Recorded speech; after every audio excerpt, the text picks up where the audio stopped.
Bonjour les amis, 48 heures après la vidéo que j'ai réalisée sur la mort de Philippine, où je n'étais pas chez moi, où je n'ai pas cherché à cacher mon émotion, mais aussi ma colère, j'ai envie de vous faire une vidéo avec du recul sur la mort de deux personnes vivant en France, nées en France, mais qui ne sont pas forcément la même France à un an d'intervalle.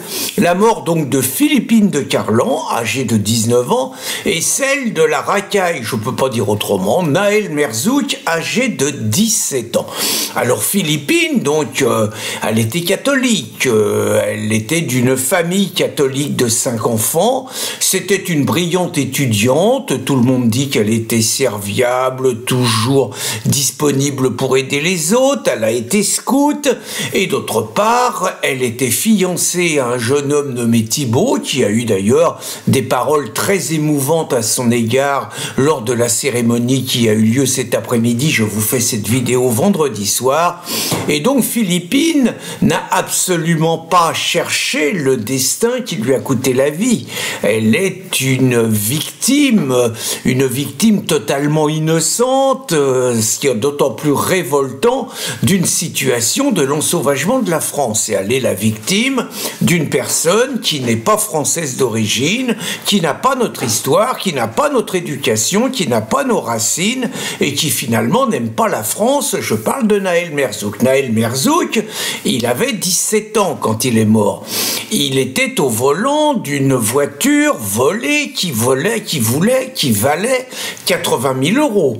Il était un multirécidiviste. Il avait refusé de s'arrêter à 4 reprises quand les deux motards policiers essayaient de le convaincre d'obtempérer, comme on dit. Il aurait pu tuer puisqu'il roulait à plus de 100 à l'heure dans les rues de Nanterre. Il aurait pu tuer des passants, il aurait pu tuer des piétons, il aurait pu tuer des cyclistes, il aurait pu tuer d'autres automobilistes, il aurait pu tuer également les deux motards de police.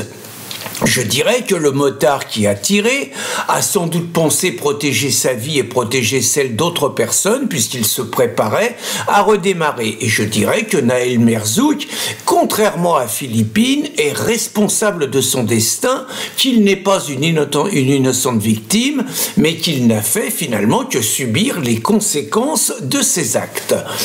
Il est intéressant d'observer la réaction de deux France. Et quand je dis deux France, vous avez raison de dire qu'il n'y a pas deux France, il y a une France, celle qui pleure Philippine, et il y a une anti-France, celle qui pleurait Nahel Merzouk, et celle qui, pendant 6 jours, ce qui n'arrivera jamais avec la mort de Philippine, comme ça n'arrivera pas après la mort de Mathis, ça n'arrivera pas après la mort de Lola, ça n'arrivera pas après la mort de Thomas, vous n'assisterez pas à des scènes d'émeutes, à des scènes de vandalisme, il n'y aura pas de mosquée attaquée, il n'y aura pas de ratonnade, il n'y aura pas de justice, il y aura simplement une peine exprimée avec décence, avec respect, avec des traditions qui sont les nôtres.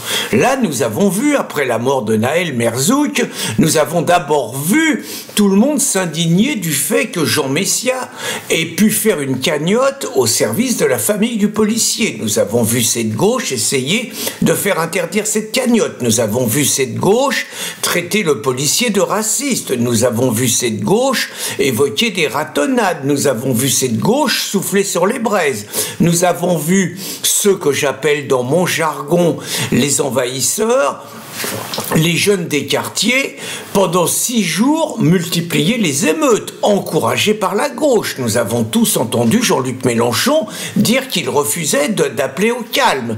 Nous avons vu que ceux qui tiennent les quartiers, ce sont les dealers qui, eux, ont expliqué au bout de 6 jours qu'il fallait peut-être arrêter un petit peu le cirque parce que c'était pas très bon pour les affaires. Nous avons vu l'anti-France tout casser. Nous avons vu des des commerces vandalisés, nous avons vu des pillages, nous avons vu des scènes qui ne sont pas dignes de notre pays. Nous avons vu donc quelque part, à travers la mort de deux personnes, une douleur digne, respectueuse, et nous avons vu la colère des barbares, appelons un chat, symbolisée et encouragée par une gauche anti-France, une gauche raciste contre les Blancs, une gauche qui quelque part mise sur le grand remplacement pour rester au pouvoir.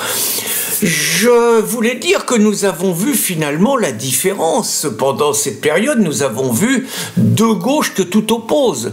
Nous avons vu deux gauches irréconciliables. Nous avons vu deux gauches de France irréconciliables.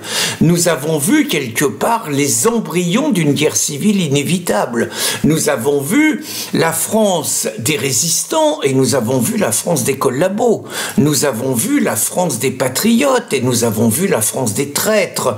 Nous avons vu la civilisation chrétienne et nous avons vu la civilisation musulmane. Or, chacun sait que sur le même territoire, deux civilisations, cela finit toujours par une guerre civile. Et nous savons cette guerre civile, qu'il ne faut pas appeler guerre civile, mais guerre de conquête ou guerre de reconquête, de plus en plus inévitable, avec d'un côté ceux qui, derrière Éric Zemmour, derrière le Rassemblement national, derrière ceux qui aiment la France et qui veulent que la France demeure la France, n'ont pas envie de se laisser grand remplacer, et de l'autre côté, les traîtres et les collabos de gauche, prêts à aider les soldats d'Allah pour remplacer la civilisation chrétienne pour une civilisation musulmane. Certains diront que j'y vais un peu fort sur les termes, que je prends des risques, mais je vous rappelle ce que disait Albert Camus, mal nommer les choses, c'est ajouter au malheur du monde, et donc j'ai décidé de bien nommer les choses pour justement ne pas en rajouter trop et savoir de quoi l'avenir peut être fait. Bonne journée les amis!